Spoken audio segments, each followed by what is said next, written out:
제가 예전에 집 나간 둘째 아들의 그 본문을 가지고 3번을 설교했던 적이 있어요. 하나는 집 나간 아들의 입장에서, 하나는 그 아버지의 입장에서, 또 하나는 첫째 아들의 입장에서 그 본문을 우리가 함께 3번에 걸쳐서 나눠본 적이 있습니다. 물론 기억은 안 나실 겁니다. 근데 제가 하나 빼놓은 게 있었어요. 아버지가 동네 사람들을 모아놓고 집 나갔다 온 둘째 아들을 위해 잔치를 베풀잖아요. 그 잔치에 참여했던 동네 사람들의 입장에서 어떤 생각이 들었을까? 그것을 제가 하나 빼놨더라고요. 자, 우리 한번 생각해 볼까요? 살아계신 아버지에게 첫째 아들도 아니라 둘째 아들이 자기에게 돌아올 몫의 유산을 미리 청구를 했어요.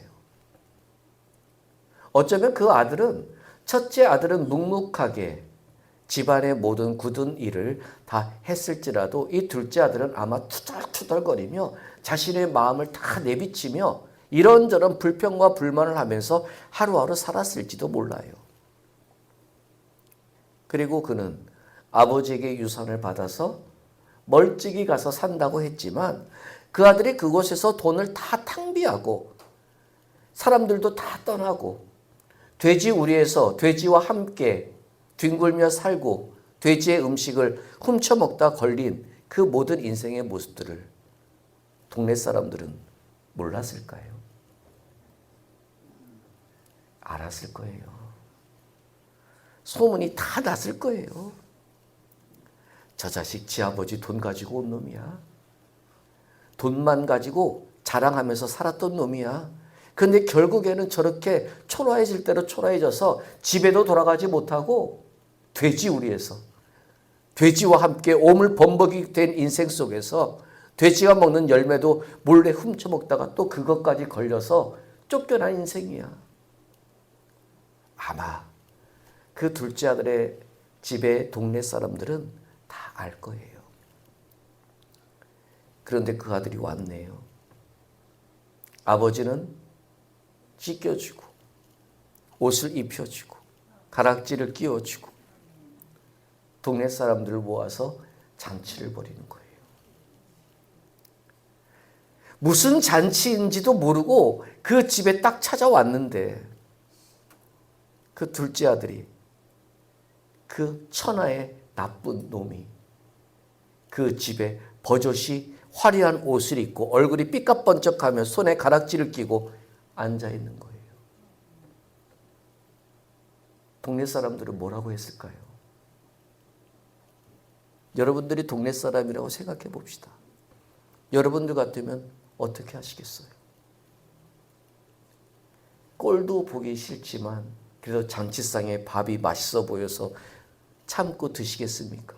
아니면 그 둘째 아들 향해서 손가락질하고 이 나쁜 놈의 자식아 이제 그 모습으로 돌아왔는데 그 아버지에겐 형님 정신이 있소? 당신에게 폐륜을 저지른 저놈을 다시 받아주십니까?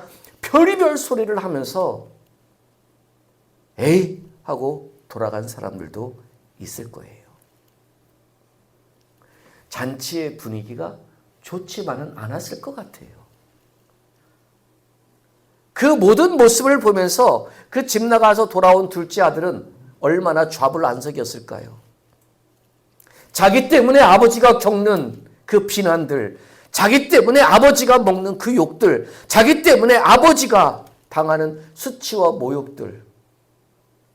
내가 그러지만 않았으면 아버지에게 저런 일이 일어나지 않았을 텐데 전전긍긍하며 불안불안했을 거예요.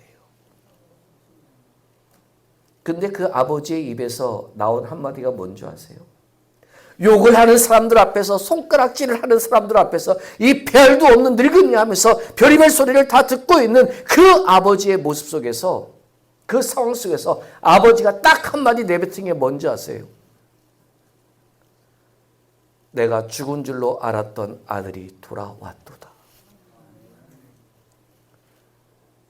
그 한마디로 모든 상황이 정리가 되잖아요. 사람들의 비난도, 사람들의 손가락질도, 사람들의 수치와 모욕도, 사람들이 하는 당연한 그 모든 모습도 아버지의 그 한마디 앞에서 다 잠잠해지는 거예요. 그 둘째 아들이 누구예요? 우리잖아요. 남들이 수건 가리면 어때요? 남들이 손가락질하면 뭐 어때요? 남들이 제 5년 전에 10년 전에 어떤 일을 한 사람이야 어때요? 아버지가 지금 뭐라고 하시는데 내 죽은 줄로만 알았던 아들이 다시 돌아왔도다. 잔치의 흥을 깨는 소리들이 있고 잔치의 흥을 망치는 얘기들이 있지만 주님은 개의치 않고 내 아들이야. 그게 우리 아닙니까? 자, 오늘 본문을 보시면은 대제사장 여호수아가 등장을 해요. 우리가 읽지는 않았지만 1절에 보면 대제사장 여호수아는 여호와의 천사 앞에 섰다. 여러분, 대제사장 여호수아는 어떤 사람이냐면 할아버지 때부터 대제사장이에요. 할아버지, 아버지 이 여호수아 세 명이 바벨론이 예루살렘을 멸망시켰을 때 포로로 바벨론으로 끌려간 사람이에요. 이인애들만 끌려간 게 아니지요. 다니엘도 끌려갔죠. 새 친구도 끌려갔지요. 왕들도 끌려가서 거기서 두 눈이 뽑히는 왕도 있었고 거기서 질질 짐승처럼 끌려다니는 왕도 있었고 쓸만한 이스라엘의 모든 사람들은 바벨론이 싹쓸이해서 데려갔어요. 그런데 거기에서 말만 포로이지 이들은 바벨론 교육을 받았고 바벨론 문화에 젖어 있었고 바벨론 음식을 먹었고 바벨론 사람과 똑같은 대접을 받으며 살았어요. 자, 그러면 예루살렘에 남아있던 별 볼 일 없던 사람들이 이 대제사장 왕족들 지도자들이 바벨론에서 돌아왔을 때 그들의 시선이 고왔을까요? 안 좋았을까요? 좋을 리가 없지요. 그 유다에 남았던 사람들의 입에서 첫 마디가 뭐냐? 더러운 놈들. 바벨론의 빌부터 살았던 놈들. 니들이 오죽 아양을 떨었으면 바벨론에서도 그렇게 잘 먹고 잘 살았을까? 포로로 잡혀간 주제에 그렇게 얼굴에 기름기가 넘치고 옷도 번지르하게 입고 있는 것 보니까 너희들은 바벨론들 밑에서 빌빌거리며 살았구나.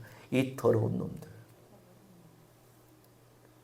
그런데 바벨론에서 돌아온 사람들은 왕족이고 제사장들이고 귀족들이 바벨론에서 예루살렘으로 돌아왔을 때 그런 말 하는 유다 사람들이 어떻게 보였을까요? 어이 별 볼 일 없는 놈들이 이따위 말을 해? 니들이 도대체 예루살렘에서 어떻게 했으면 예루살렘 성전이 무너졌어? 그거 하나 지키지 못했던 것들이 어디서 감히 이따위 말을 해? 하며 서로 싸우기 시작하는 거예요. 여러분, 대제사장은요 1년에 한 번 속죄일에 지성소에 들어가서 이스라엘 전체의 죄를 하나님 앞에 속죄받기 위한 제사를 드려야 할 영적 리더예요. 여러 지도자들이 있지만 이 대제사장을 능가할 만한 영적인 권세를 권위를 가진 사람은 이스라엘에 없어요. 지금 아무리 성전을 짓고 지금 아무리 성전에 올인을 해서 멋진 성전을 짓는다고 할지라도 대제사장이 없으면 그 성전은 아무것도 아니에요.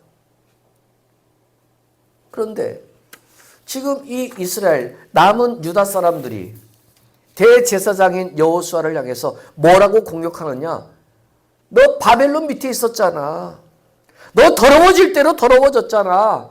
너 이스라엘의 순수한 혈통을 지키지 못했잖아.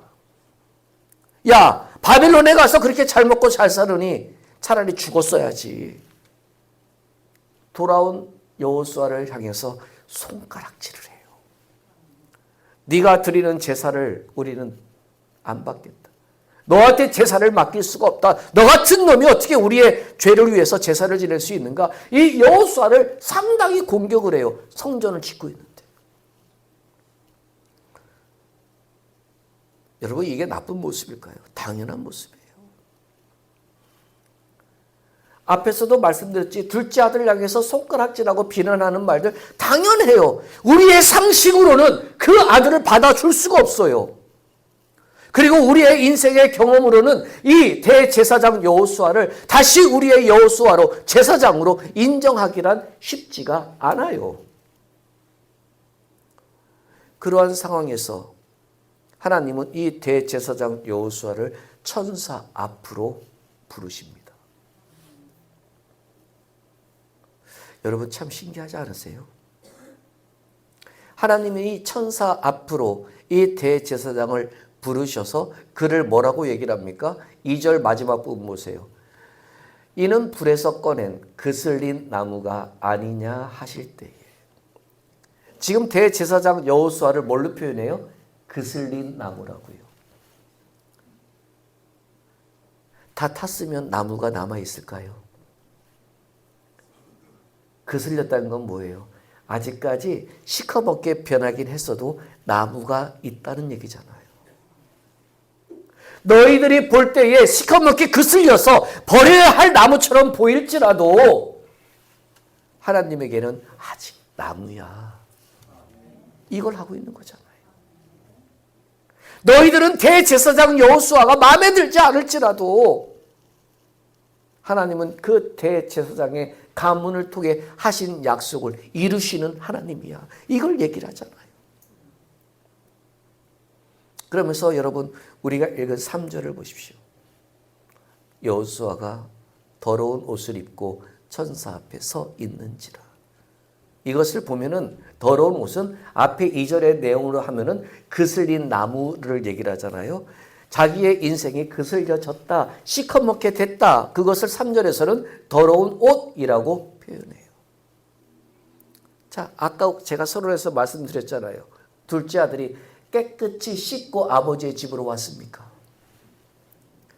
돼지 냄새 풀풀 나는 그 옷을 빨아가지고 며칠 동안 햇빛에 말라서 냄새 다 빠진 후에 그 옷을 입고 아버지 앞에 왔을까요? 대답하기 싫으십니까? 성경은 그대로 얘기를 해요. 돼지 우리에서 뒹굴던 그 옷을 입고 돼지 우리에서 헝클어진 몰골을 하고 투덜투덜이 아니라 터벅터벅 무거운 발걸음을 옮기며 아버지의 집으로 오는 모습을 얘기를 해요. 그런데 그 더럽고 냄새나는 그 아들을 아버지는 안아주잖아요. 입을 맞추잖아요. 그리고 울잖아요. 자, 3절 보세요. 그 둘째 아들과 아버지의 만남의 동네 어귀에서의 만남의 사건을 기억하면서 3절을 보세요. 여호수아가 더러운 옷을 입고 천사 앞에 서 있는지라. 이것은 심판받으러 앞에서 서 있는 겁니까? 아니면 아버지가 그 더러운 옷을 입은 대제사장 여호수아를 안아주기 위해서 서 있는 겁니까? 여러분 이 사실을 기억하셔야 돼요. 주님은 여러분들을 심판하기 위해 당신 앞으로 있는 그대로 나오라고 하신 게 아니에요. 당신을 안아주기 위해서 우리를 부르시는 거예요. 세상에 그 누구도 안아준다고 해서 얻을 수 없는 그 위로와 평안함을 우리에게 주시기 위해서 수고한 대로, 무거운 짐을 짊어진 대로, 헝클어진 대로, 더러워진 대로, 찢겨진 대로 내게 와. 그럼 내가 너를 쉬게 하리라. 쉬게 하다라는 건 뭐예요? 내가 꼭 안아줄게. 이것이 지금 3절의 내용 아니에요. 남들은 여호수아가 더러워졌다고 손가락질을 해요. 남들은 여호수아가 이제 제사장의 자격을 잃어버렸다고 얘기를 해요. 남들은 저와 여러분들에게 예수님이 너와 함께 하지는 않는다고 네가 무슨 예수 믿는 사람이냐고 손가락질할 수도 있어요. 그러나 주님은 뭐라고 해요? 와, 내가 안아줄게. 우리 이 음성을 들어야 되지 않을까요? 남들은 손가락질해도 손가락질할 수 있다고요. 남들은 여러분들의 잘못을 지적하고 찾아내고 뭐라고 불평할 수 있다고요. 남들은 왜 졌다 이제 하면서 투덜투덜 거릴 수 있다고요. 주님은 우리에게 그러지 않잖아요. 여호수아가 더러운 옷을 입고 천사 앞에 섰던 것처럼 둘째 아들이 더러운 모습을 하고 아버지의 집으로 터벅터벅 걸어갔을지라도 아버지는 동네 어귀에서 그 아들이 자신의 아들임을 알고 뛰어가 그 더러운 냄새나는 그 아들을 끌어안고 입을 맞추고 쓰다듬어 주고 자신의 집으로 손잡고 걸어가잖아요. 이게 우리를 향한 주님의 모습 아닐까요? 즉 이 여호수아가 더러운 옷을 입고 천사 앞에 섰다는 얘기는요, 남아있던 유다 백성들이 이 여호수아를 하나님께 고발한 거예요. 나 얘가 드리는 제사 참여 못할 것 같아요. 하나님, 얘가 무슨 대제사장이에요 하고 이렇게 여호수아를 하나님 앞으로 심판대로 밀어붙인 거란 말이에요. 그들은 여호수아가 심판받아 멸망하기를 원했지만 하나님은 여호수아를 심판하기 위해서 당신 앞에 서게 한 것이 아니라 당신이 안아주시기 위해서 섰음을 얘기를 하고 있는 거죠. 4절 보세요. 4절에서 그 하나님 앞에 서 있는 여호수아를 향한 하나님의 마음이 어떤 일을 보여주잖아요. 첫 번째, 더러운 옷을 벗기라. 그리고 나서 뭘 얘기를 해요? 내가 너의 죄악을 제거해 버렸으니 네게 아름다운 옷을 입히리라. 야, 여러분, 이거 멋진 거 아니에요? 남아있었던 유다 사람들은요, 이 사람에게 옷을 갈아입히기를 원한 게 아니에요. 이 사람을 몰아내라고 한 거란 말이에요. 얘는 아니다라고 한 거란 말이에요. 그런데 하나님 뭐예요? 걔네들이 그런 말을 하거나 말거나 내가 너 죄악을 제거한다는 건 씻겨준다는 얘기죠. 씻겨줄게. 그리고 새 옷을 입혀줄게. 이게 주님의 방법이란 말이에요. 우리는 버릴 수 있어요. 우리는 단절할 수 있어요. 우리는 그냥 내팽개쳐 버릴 수 있어요. 외면할 수 있어요. 그러나 하나님은 씻겨주시고 새 옷을 입혀주시는 분이에요. 이스라엘에게 바벨론에서 돌아온 사람들과 남아있던 사람들이 함께 갈등 속에서, 부딪힘 속에서 누가 이스라엘의, 누가 유다의 주인이냐를 따지고 놓고 싸우고 있을 때 하나님의 관점은 싸움이 아니라 그들에 대한 온전한 회복의 있음을 가르쳐주고 있는 거예요. 누구 한편에 손을 들어주는 승리의 하나님이 아니라 모두가 다 내 백성이라는 사실을 확인시켜주고 계시는 하나님의 방법이 씻겨주고 새 옷을 입혀주심으로 나타나는 거예요. 여러분, 저와 여러분들을 향한 주님의 모습이 이렇다니까요. 저와 여러분들의 힘으로 더러워진 옷을 벗을 수 있는 사람 아무도 없어요. 우리 한번 생각해 볼까요? 식습관조차도 우리 스스로가 못 바꿔요.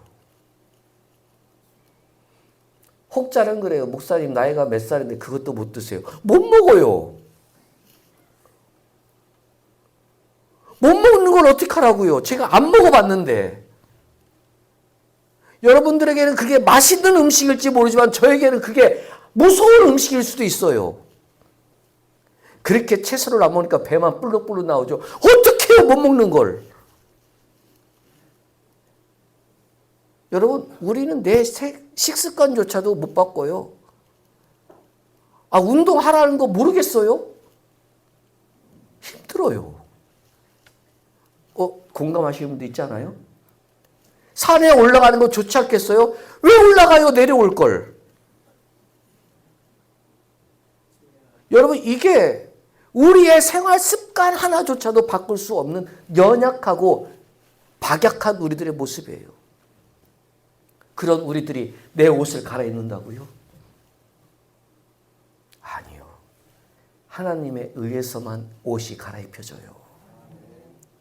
그러니까 우리가 죽기 싫어도, 죽기 어려워도 해야 될 것 딱 하나밖에 없어요. 아버지 앞에 가는 거예요. 아무리 누가 손가락질을 하고, 아무리 누가 웅성웅성거리고, 아무리 누가 불평불만을 다 토로하며 뭐 저런 인간이 다 있어라고 얘기할지라도, 공격이 우리에게 다가올지라도 아버지 앞에 가야 살아요. 아버지는 내 아들이야 한마디로 잠재워 주시잖아요. 아버지는 우리를 씻겨주고 새 옷을 입혀주심으로 그들의 모든 불평을 잠재워 주시잖아요. 내가 할 수 있는 일이 아니잖아요. 주님은 이 네 번째 환상을 통해서 지금 얘기를 하는 거예요. 성전을 재건하고 있는데, 이제 성전이 지어갈 쯤 되는데 사람들에게는 제사를 인도할 대제사장 여호수아가 마음에 안 들어요.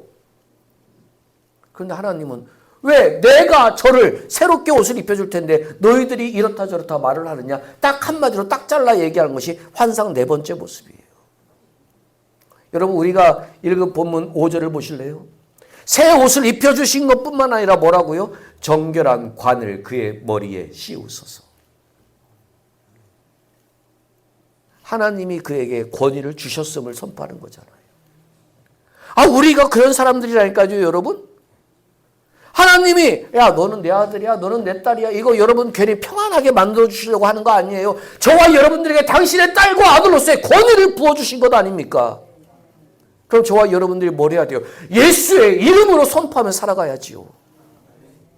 뭘 주저하십니까? 예수의 이름으로 명하노니 내 삶의 어둠들은 물러갈지어다. 예수의 이름으로 명하노니 나를 힘들게 하는 내 몸의 아픔들은 고쳐질지어다. 여러분 이 선포가 우리에게 주어진 권위의 인생 아닙니까?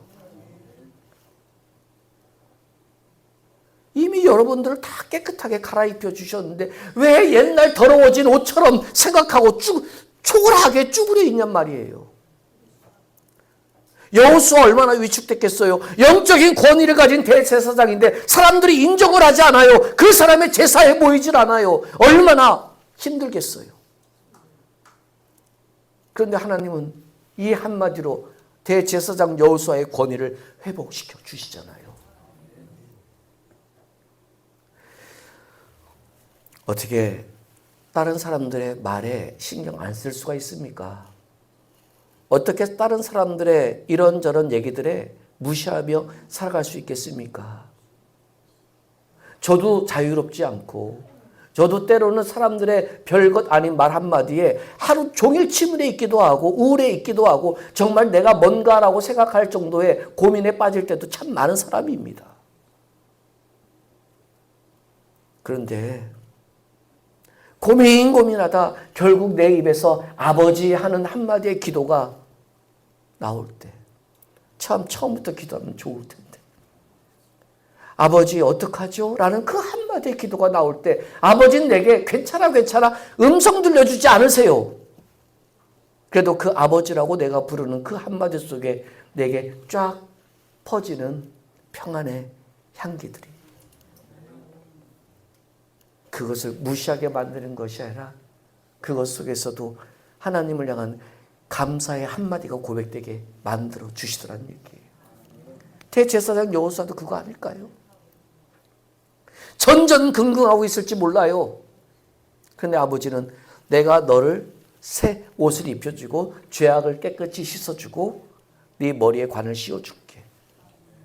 누가 뭐라고 해도 나는 너를 인정해. 이 주님의 한마디가 대제사장 여호수아에게 현실의 상황은 녹록지 않을지라도 그래 나는 하나님의 사람이지 이 한마디의 음성을 붙잡고 다시 대제사장의 역할을 감당할 수 있게 되지 않았을까요? 여러분들은 어떤 주님의 음성 듣기를 원하십니까? 이번 주 번호 6개 줄게 잘 써봐. 토요일 날 좋은 소식 올 거야. 아니면 너 시험 언제 보지? 내가 함께 해줄게. 걱정하지 마. 우리는 이런 하나님의 음성을 기대하고 살고 있지 않으세요? 그럼 저보다 수준이 높으신 분들인데 주님은 저와 여러분들에게 한마디를 하세요. 내 앞에 서라. 내 앞에 서라. 이 한마디를 하세요.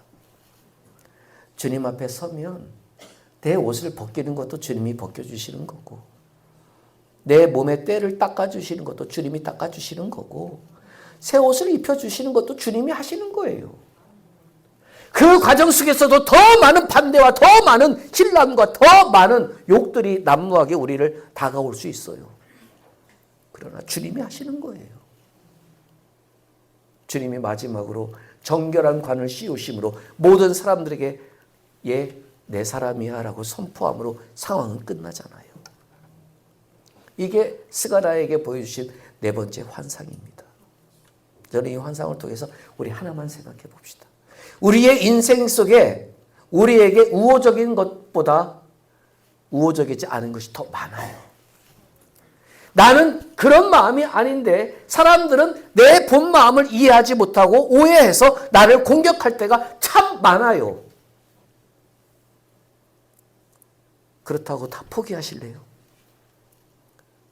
그렇다고 다 손 놓고 내버려 두고 앉아만 계실래요? 아버지가 그 모든 상황 속에서도 저와 여러분들에게 속삭이는 음성이 있잖아요. 내 앞에 와, 내 앞에 서! 이 한마디를 하고 계시잖아요. 그럼 우리는 그 상황에서도 악착같이 아버지 앞으로 가야지요. 아버지를 내 삶의 자리로 끌어당기는 것이 아니라 아버지 앞으로 가셔야지요. 그래야 옷이 벗겨지죠. 그래야 씻겨지죠. 그래야 새 옷이 입혀지죠. 그래야 내 머리에 관이 씌워지죠. 지금 이스라엘의 이 분란 속에서 하나님이 하시는 것은 대제사장 여호수아가 이스라엘 남아있던 유다 백성이건 간에 내 앞으로 오라는 거예요. 성전을 지음으로 끝나는 것이 아니라 성전을 지었다면 아버지가 계시는 그 성전으로 와서 아버지가 대제사장인 여호수아뿐만 아니라 너희 모두를 닦아주고 옷 입혀주시는 그 은혜를 입으라는 얘기예요. 우리 남은 한 해에 한 달 정도의 시간을 그렇게 살아봅시다. 너무 달려오셨잖아요. 너무 힘드셨잖아요. 너무나 피곤하시잖아요. 너무나 걱정이 많았던 무게를 짊어지고 끙끙거리며 겨우겨우 이 11월 마지막까지 오셨잖아요. 이제 12월 한 달은 우리 주님 앞에 서서 옷을 벗겨주시는 주님, 닦아주시는 주님, 새 옷을 입혀주시는 주님, 머리에 관을 씌워 얘 내 거야 라고 인정하시는 그 주님의 은혜를 누리며 좀 그동안 맛보지 못했던 평안이 우리에게 맛보아질 수 있기를 주의 이름으로 축원드립니다.